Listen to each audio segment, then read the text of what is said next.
Hey, welcome back to 26 Fortnights. This is going to be a totally new type of video, and I'm excited to share some things with you guys, give you a little update on some of my New Year's resolutions. As you know, 26 Fortnights was my main resolution was to produce a video every 2 weeks as part of this video series. I believe we're on part 5 right now. So thanks for tuning in every other week and seeing what's been up with me.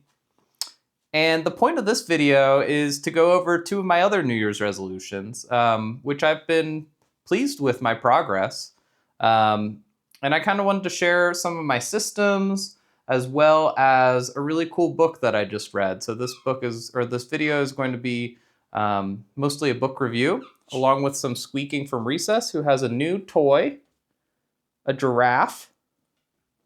So if you hear some squeaking in the background, that's just Recess the dog. All right, well, let's jump into this video here as I readjust the camera. And the first thing I wanted to do was talk about my journaling. So that was one of my New Year's resolutions, was to journal every day. And with the exception of probably 5 days so far this year, I have journaled every single day. Usually it's nothing too profound. It's usually just kind of a recap of what I did that day, occasionally how I'm feeling. Sometimes it's doodles or little sketches, but for the most part, it's really just me journaling about my day. And I've been happy with that progress. And so let me show you my notebooks. This is my system. Let's see if I can adjust the camera to show you the system here. There's our outside. Okay, here are my notebooks. And I've been doing these little mini composition notebooks. Here's my hand for size. I started doing this in November of 2023. And, just little day things, little sketches, grocery lists, sheets for gin rummy, to-do lists, mini calendars, and I've kept at it. This one went from November to April, and I've definitely had ups and downs within like how frequently I journal. It looks like they lasted on average about 6 months, and I get to mix up the colors every now and then. This is a packing list and gin rummy sheet. Looks like I won $20 from Peter at some point in 2025. This is my most recent notebook, which I just completed. And as you can see, it only took me 3 months because I was writing in it every single day.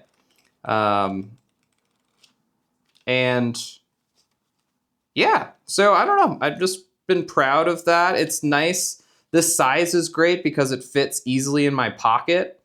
So I can almost always have it on me. I'm usually, I'll take it to work with me and journal if I have some spare time. I also have a work version of one of these, which I use as sort of a weekly planner. But it's just really nice having this on my person at all times and being able to journal when there's some downtime. And so, yeah, I'm happy with it. I think I need to maybe make it a little more. Well, I don't think I need to change anything about the way I'm journaling right now. I think in the past it would be, I've used it actually more recently to jot down my ideas for like making videos or even scripts for some of my videos. When I did my Balatro video for part 3, I actually like wrote down like how I wanted to explain the game, and that really helped. And so, yeah, I just finally finished the last page of this guy, and I moved on to my new journal, which we've gone back to the black cover. And I wanted to, I guess, show you that. I've been really in my mechanical pencil era lately. As you can see, like, I think my handwriting is a little neater with the mechanical pencil than it is with pen. And maybe in another video, I'll talk about all the different mechanical pencils I've been using. But that's for a different video. We're gonna stick with this notebook for a little bit because I have some notes that I want to share with you. But my second, let me readjust this here. My second New Year's resolution was to meditate every day. And so similar to journaling, this has been something that I've been doing sort of on and off for the last few years. I was practicing sort of my own version of mantra meditation.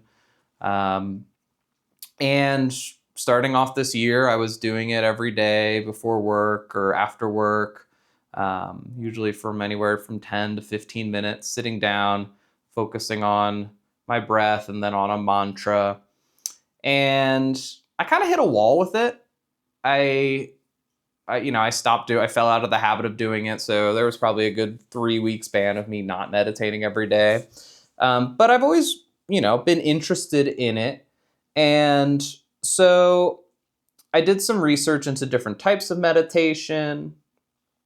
And I was like, I want to get back into it. But I felt like I needed like structure or purpose because I was just kind of doing it for the sake of doing it. You read about like, oh, there's all these benefits of doing meditation. So I was like, oh, it can't hurt to do it, and it'll help me maybe feel more centered in my day-to-day life. But I was doing it sort of willy-nilly. And so I researched, different books on different types of meditation. And I'm really, really glad that I ended up choosing the book that I did, which I just finished earlier this week, and has really renewed my purpose, my intention, and my thinking about mindfulness and meditation. So I kind of wanted to share that book with you guys, not really as a recommendation, but more of just a way to catalog my thoughts, some of the questions I have, kind of recap a summary of what I've read, and share that with you. Here's the book. The book is called Mindfulness in Plain English by the Venerable Henepola Gunaratana. I might be butchering that name. Coming in at 191 pages. This is essentially a guide on a style of meditation called Vipassana. And hey guys, this is editing Andrew, and I just filmed the video, and I'm trying to get it on YouTube. I realized that I mispronounce Vipassana. That's you read a word and you say it in your head 1,000 times, and then you say it out loud. It's Vipassana. Hold on.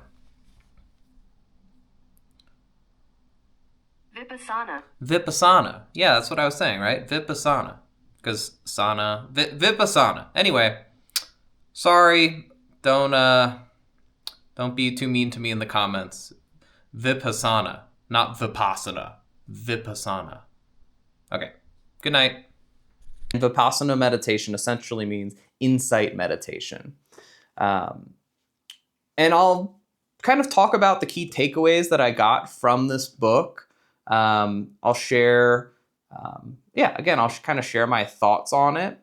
And let me just show you the book itself. When I read it, I always like to annotate my books, really just underlining things that stand out, or sometimes like writing things in the margins. And I took all of the things that I read and then I recapped them in my journal. And so I might just have the camera kind of zoomed in on my journal as I talk about some of the key ideas that I gleaned from mindfulness in plain English. And please don't judge me for looking like a crazy person, because I like writing really small. And so Vipassana is practiced in South and Southeast Asian Buddhism. You don't want to look at my journal. You probably want to just look at me talk. But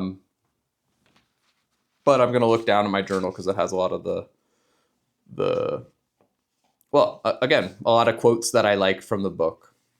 So Vipassana is a style of meditation, again, sort of translates to insight meditation.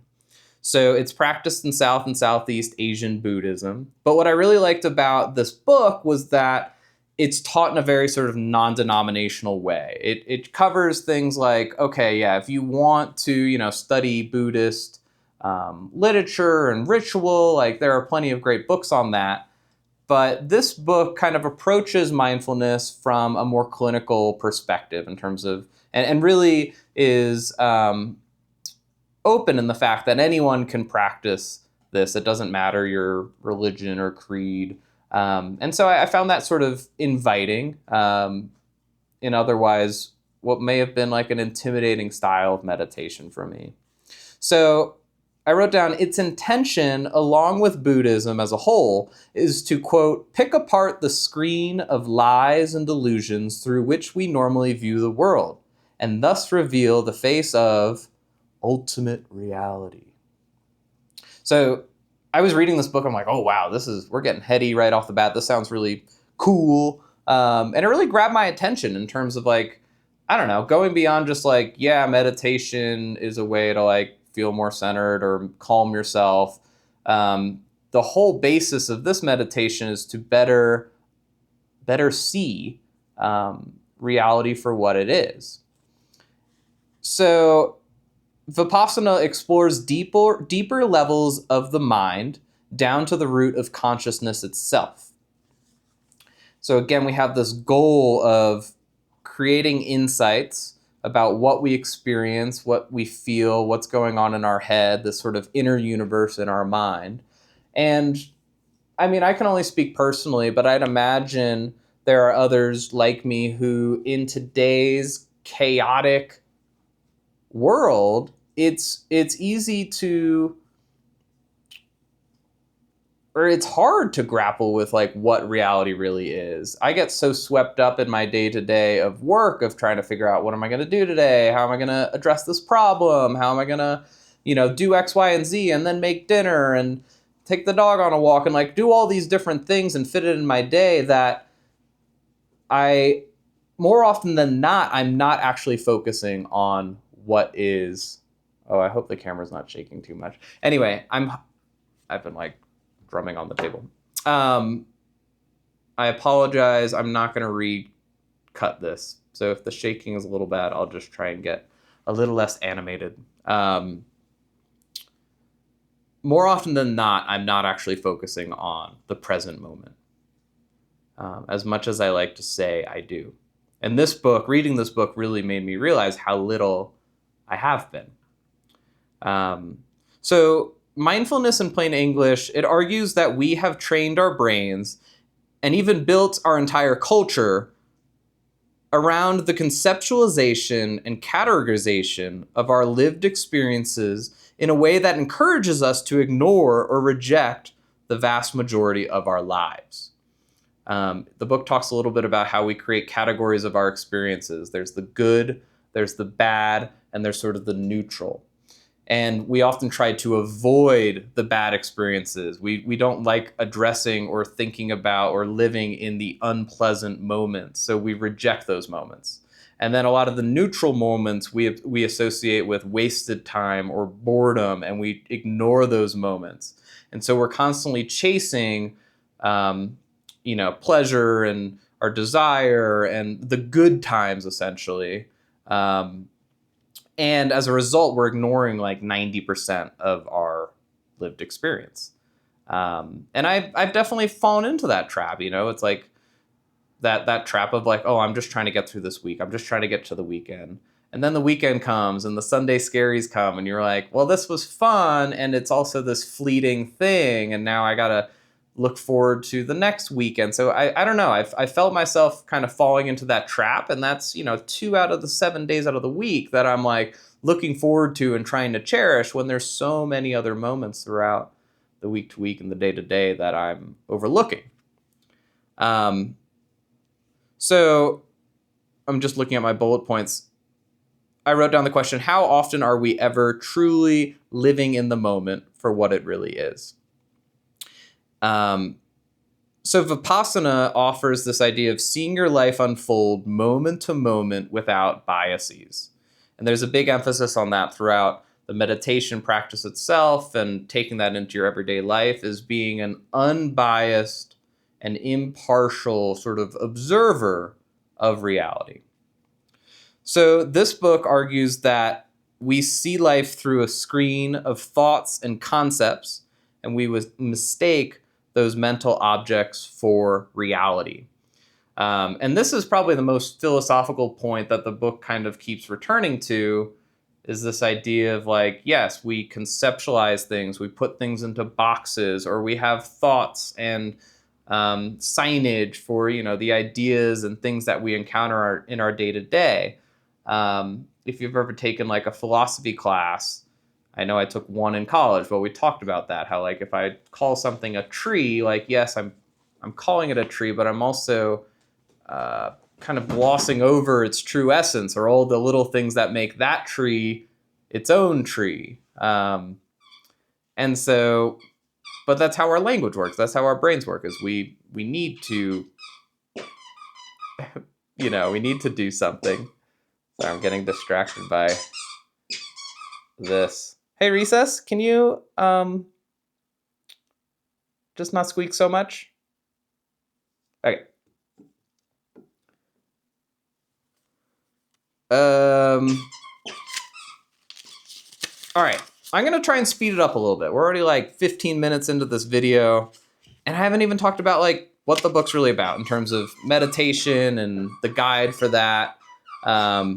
So mindfulness in plain English, it trained, or rather the practice of Vipassana, it trains us to ignore that constant impulse to be comfortable. I think our society, we love and cherish comfort and convenience.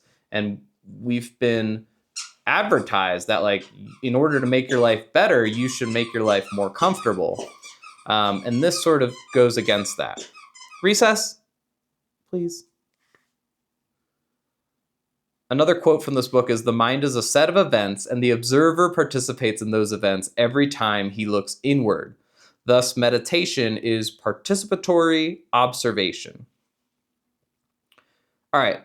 General rules for meditation that this book introduces are: 1, don't expect anything. You can go in with an intention and a purpose to your meditation, but don't expect bliss, or don't expect insight or wisdom to come out of this. The book sort of argues that, like, when we don't actually ever attain bliss when we're chasing it. And that's similar to some of the good qualities that can come out of meditation. So don't expect don't expect anything. Another rule was don't strain or rush. I feel like this is a tricky one. Like, I'm trying to meditate for 20 minutes in the morning before work. But it's easy to feel rushed, because if I don't start on time, then I'm going to be running late to work. The straining is another one too, and we'll talk about kind of concentration later, but the idea of,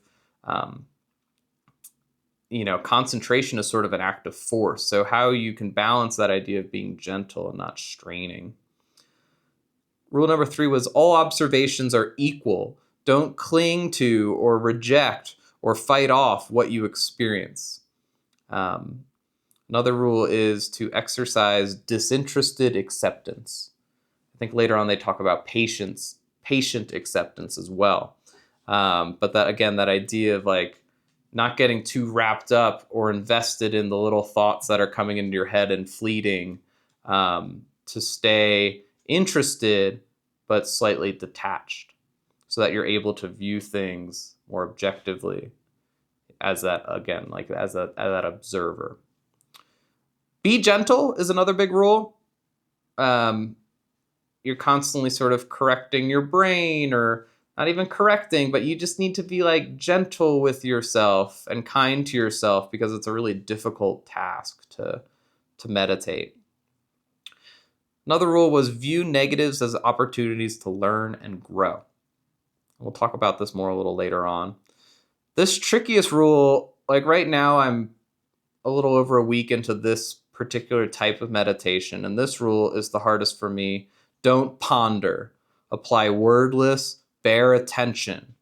So this idea of like a preconceptual awareness, you're noticing things, but you're not naming them, is really hard. Because right now I'm like a little obsessed about like meditation and mindfulness. So it's very easy for me to fall in this trap of like thinking about what I'm doing and analyzing what I'm doing and trying to make it more effective while meditating. So that's a lot of the thoughts swirling in my head right now is, oh, what if I tried this? Or, oh, am I doing this right? Which takes you again out of the present moment. Last rule that the book gives is to notice similarities and not contrasts.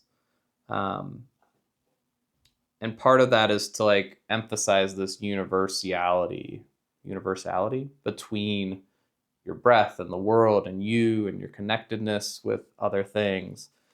So the idea of trying to emphasize similarities is a point that hasn't really come up in my practice yet.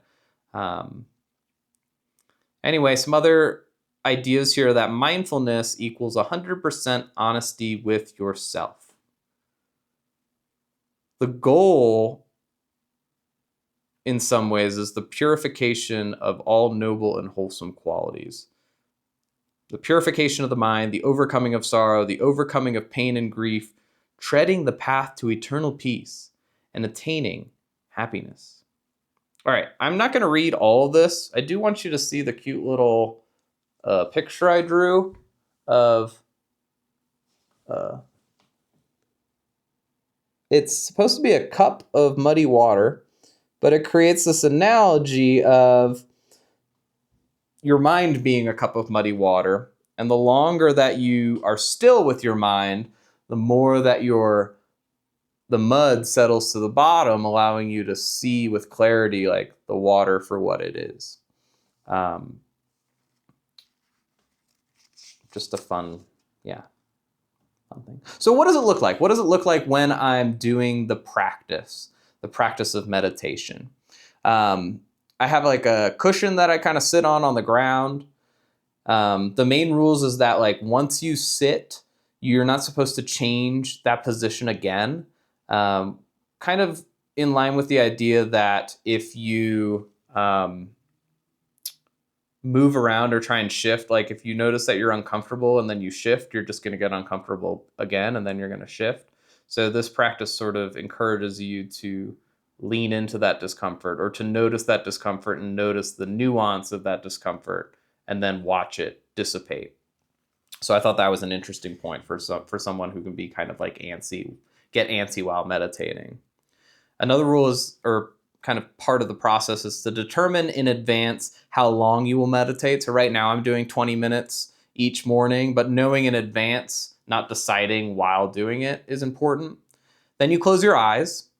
Then you share a universal loving kindness is part of the practice. So essentially like sending love towards yourself, then sending love to your family and your friends and your teachers, sending love and patience and the ability to overcome difficulties to strangers, as well as your enemies, and then eventually everyone in the world.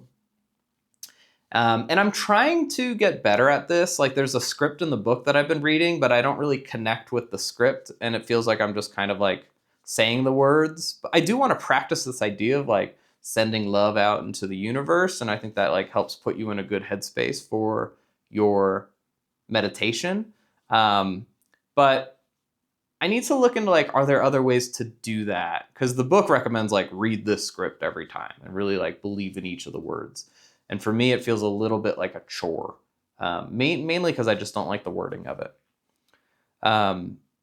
After you do that, though, you're supposed to keep your mind on the present moment and use the breath as your primary object of focus. So focusing specifically on around the rims of your nostrils and how the air, your breath, is coming in and then going out.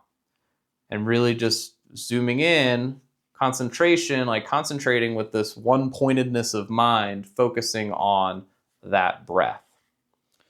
It also recommends taking 3 deep breaths to like get into it, And then from there, trying to have a as norm like just your normal breath essentially, and paying attention to that. Um, After focusing on your breath enough, you're noticing things, but you're not naming them. So you're not supposed to verbalize or conceptualize anything. You're really just trying to focus on the sensation of that present moment in all its subtleties as you breathe in or out or pause in between. So now then the book takes a turn, and it says, eventually you will sense and be able to concentrate on a sign, particularly present at the rims of the nostrils. And apparently different meditators experience the sign in different ways. The book says, quote, it'll be like a star, a gem, a pearl, a cottonseed, a cobweb. It goes on. It's like all these things that it could present itself as. I mean, I've only been meditating for a week. I have no idea what this book is talking. Like, I have no idea what the sign is. I don't think I've experienced it yet. It sounds like, I know it's not like I'm just gonna like start like visualizing something under my nose, but I don't know what to expect. And now I'm like finding myself looking for it, because it seems like the sign is like an important aspect of the meditation, because eventually once you develop this concept of the sign, you turn your attention to that. And that becomes sort of the new object of your meditation, of your attention. So I haven't really experienced it yet. It's kind of getting in my head because I'm like looking for it while I meditate when I'm just supposed to be focusing on my breath. So I'm just being patient. I don't really understand this part of it. Because it says you're supposed to unite the mind with the sign, which is available at the present moment, and let your mind flow with every succeeding moment. The unity of the mind with the present moment is called momentary concentration. So the sign eventually becomes like, what is the moment? It's constantly changing. And I think it can sort of encapsulate both your breath and your present, like the present states that come up for you. So the crucial requirement for practicing insight meditation is this momentary concentration, really focusing on what is exactly happening in the moment. But you can use it to focus on anything, like any sensation. Like, I usually feel like this tightness in my lower back after sitting like upright for about 15 minutes, and I like will focus on that, and I'll really explore like what are the subtleties of that. And then all the other states that come up. So mindfulness in plain English, it argues that as your mindfulness develops, your resentment for change, your dislike for unpleasant experiences, your greed for pleasant experiences, and the notion of selfhood will be replaced by the deeper awareness of three things: impermanence, unsatisfactoriness, and selflessness. And the book really argues that like those are the three main things that make up our reality. Like, if the book were to use three things to describe like our experience as humans, it's impermanence, unsatisfactoriness, and selflessness. I understand the impermanence and that like nothing is permanent in the universe. Unsatisfactory, it argues that like the lived experiences that we have, they're at the root of them is like an unsatisfactory note to it, which I don't necessarily agree with. Like, I feel like I've had plenty of wonderful moments that I've cherished and like felt satisfied by. But the author argues that like at the root of everything we do and experience, like it's not quite what our like souls, I guess, or not quite exactly enough to satisfy us. And I guess, you're never like permanently satisfied, but I don't totally understand that whole point. And then selflessness, and we'll talk a little bit more about like what the ego is, and how it relates to being mindful. So then there's other states. So you're sitting on the cushion, you're sort of, it says to stack your spine like a stack of coins or something like that, and have your body sort of drape off of your spine. So you're in like an alert, upright position. You're focusing on your breath. You're eventually focusing on the sign, I guess. I hope. Um, and then there's other states that come up. So you're sitting there for a prolonged amount of time.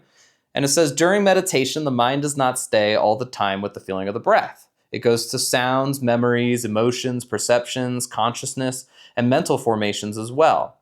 When we experience these states, we should forget the feeling of the breath and immediately focus our attention on these states, one at a time. As they fade away, we let our mind return to the breath, the home base the mind can return to from quick or long journeys to various states of the mind and body. The mind makes these mental journeys and becomes more insightful from the impartial and unbiased watching of these occurrences. So you're really taking the time to be like, yeah, what is popping up in this brain of mine and in this mind? It refers to your brain, especially at the start of meditation, as a monkey mind. And we've all, if you've ever meditated, you know what that is. Like you're trying to lock in on the meditation and your mind's all over the place. And you can almost start to feel like a little crazy because you're like, wow, or you realize how like we are all a little crazy in that our mind is just constantly on this tear. And that's, yeah, it refers to that as the monkey mind. So a good example of that in focusing on the breath is it points out, it says, watch the delicate interrelation between the breath, the impulse to control the breath, and the impulse to cease controlling the breath. And I think anyone who's tried focusing on the breath for a prolonged amount of time, there is that, like, especially with this one, because this one's arguing that you should have a natural rhythm to your breath. And there's other styles of meditation I've done where you are controlling it, or almost similar to yoga in some degree, where you are trying to like really coordinate your body and your breath together. There's this impulse to control it. And so when you're trying to let go of that, it's just this constant little tug of war that I think really sums up in a ways like all the subtleties of the brain and these other states that come up. The book argues to regard distractions and problems with meditating as opportunities to learn and grow. You mindfully observe these challenges and then you watch them dissipate. And then it has some tips for dealing with distractions, like counting your breath, trying to gauge them. So like you realize you've been distracted and you try and gauge like how long was I distracted for? And just that simple trick, eventually you're able to do it sort of wordlessly, but just answering that simple question helps you take you out of the distraction, like view it more objectively. The purpose of meditation is to achieve uninterrupted mindfulness, and only mindfulness is what produces enlightenment. The book doesn't go into enlightenment all that much. I don't know if I'm supposed to be on the quest for enlightenment. Like, is that the whole point of meditating according to this style? I still don't fully understand like what enlightenment is. But I think by the end of the book, like that's sort of what it's promoting is like something you're striving for. We'll talk about like in the what's in it for you sort of thing or chapter in this book, what it argues. So, I mean, it goes a lot, obviously. It's 200 pages that go into this idea of mindfulness. So other things that I wrote down were like in regards to the direct application of awareness, the ideal to strive for is to experience each mental state fully, exactly the way it is, adding nothing to it and not missing any part of it, which is a tough challenge to fully look at something long enough, I guess, to see it in its fullness and not to, again, let your monkey mind start peppering it with ascribed meaning outside of for like what it is in that present moment. So it also says that thoughts such as I, me, my, or mine, they have no place in direct awareness because you're sort of just looking at and trying to notice what is specifically happening in that moment, not in relation to you, because at that point you're already messing with, I think, the time of it and getting your whole can of worms in terms of who you are and what does the sound or sensation have to do with me. So it's sort of before the ego steps in. It argues that timing must be precise. You have to be aware in coordination with the arising of the state. Um, and that's hard. Like, you got to be kind of like tapped into your unconscious a little bit. It argues that you can actually like sense movement in your unconscious to see, like, notice something as it arises into your conscious state. Um, so towards the end of the book, it talks a little bit about mindfulness versus concentration. And mindfulness is essentially the looking itself. We're looking at whatever we're concentrating on. Concentrating, one-pointedness of mind, like I said a little earlier in this video. I like this analogy it gives. So parallel waves of sunlight falling on a piece of paper will do nothing. But the same amount of light, when focused through a lens, falls on a single point and the paper bursts into flames. Concentration is the lens. It produces the burning intensity necessary to see into the deeper reaches of the mind. Mindfulness selects the object that the lens will focus on and looks through the lens to see what is there. And so I don't know, I just like that image of like the concentration being that almost like the tool or the instrument that you're using to direct your mindfulness. So it gives the pointer that especially at the beginning of your meditation, to put most of your effort into concentration. Once the monkey mind has cooled down a bit, you then start to emphasize your mindfulness. After the book sort of talks about the practice, so that's basically it. You sit and you just try to be mindfully aware of whatever you experience in the present moment. Starting out with the breath, and then you can always return to the breath as your home base, but watching what comes up and gaining insight from that. So meditation in everyday life, there's a nice chapter that talks about like, well, yeah, you're going to like sit on your cushion and meditate, but like there's other opportunities to do that. So it argues seated meditation itself is not the game. It is the practice. The true game in which basic skills are applied is the rest of one's experiential existence. Meditation that is not applied to daily life is sterile and limited, which makes sense. Like, well, at first, like, I don't know. I never really thought about it that way. Like, when I had done meditation in the past, I was doing it almost like a form of exercise. You know, you don't like work out your back and shoulders and then spend the rest of the day doing moves to keep like working your back and shoulders, you know? Like, yes, you may like, I guess,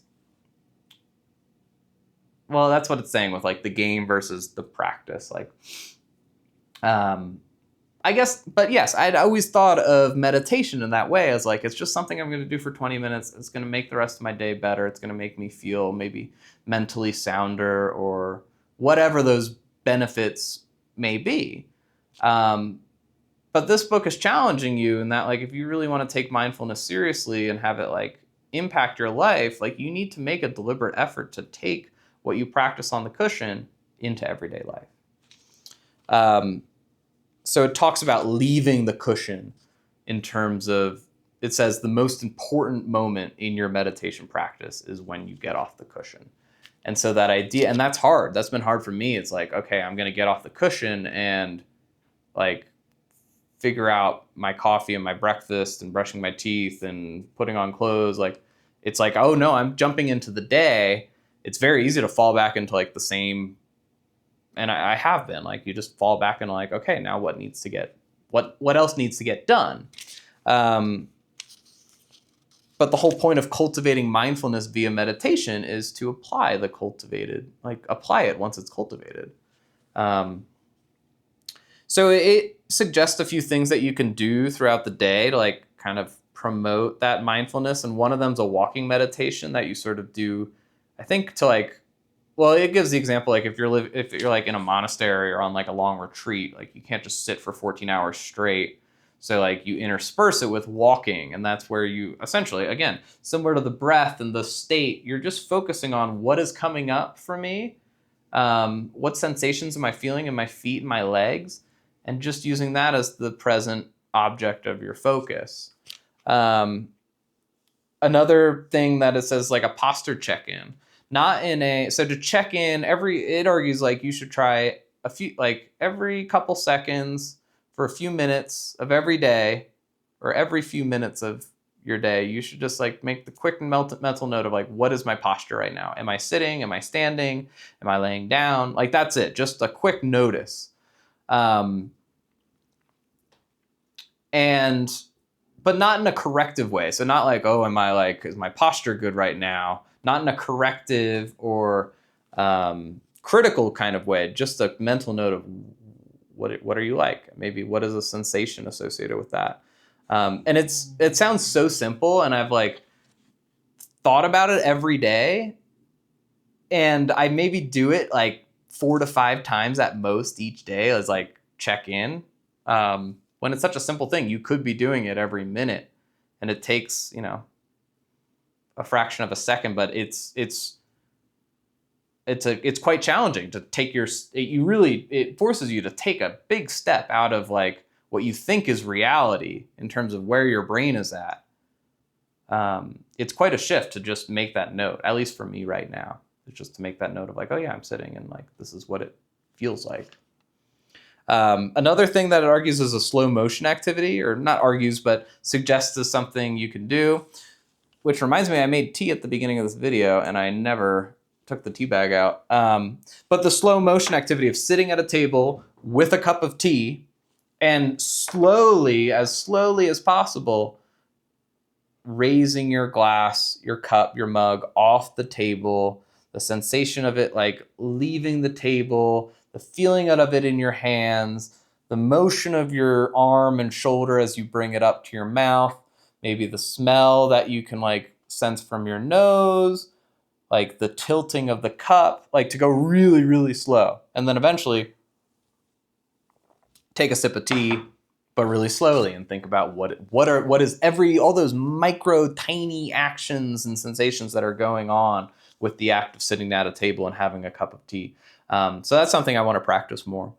I've been trying to go on walks more too, without like any sort of earplugs or earphones, and just try and focus on like the sensation of walking, which has been nice too. Let's see. Okay, we're kind of at the end of the video. Again, I'm not trying to sell anybody on this. I read the book. I really was like, this seems really cool and like really powerful. I want to give it a chance. So I recommend the book for anyone interested in like taking on the style of meditation. And I guess I'll just close out the video by reading from one of the last few pages of the book. The last chapter is called "What's in It for You," and I wrote down this whole quote in my journal because I liked it, and I found it like sort of, I don't know, motivating. So, what's in it for you? The quote is, "As meditative mindfulness develops, your whole experience of life changes. Every passing moment stands out as itself. The moments no longer blend together in an unnoticed blur. Nothing is glossed over or taken for granted. No experience labeled as merely ordinary. Everything looks bright and special. You refrain from categorizing your experiences into mental pigeonholes. Descriptions and interpretations are chucked aside, and each moment is allowed to speak for itself. You actually listen to what it has to say, and you listen as if it was being heard for the first time. When your meditation becomes really powerful, it also becomes constant. You consistently observe with bare attention both the breath and every mental phenomenon.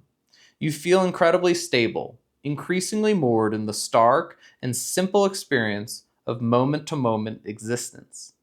It is grounded in a living flow of the present, and it is marked by a pronounced sense of reality."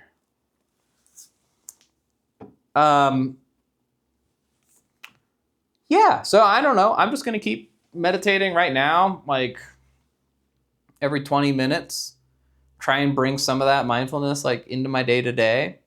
And eventually, I really like to go on a retreat. They do 10-day Vipassana retreats. It'd be really cool to do one over the summer. They're designed for beginners actually, and they're 10 days long. They sound pretty hardcore. Like you're meditating for at least 10 hours a day, I think.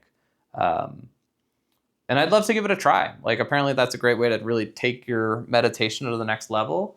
And I might read another book on it. But right now my goal is just do it every 20 minutes in the morning. In the summertime, I can easily see myself doing it for more than 20 minutes. Then it talks very casually about people who do it for like multiple hours a day. And I'm just curious what that would be like. Um, I do have a lot of questions about it. Like, as I've been thinking about it more, I'm curious how like planning for the future fits into being mindful.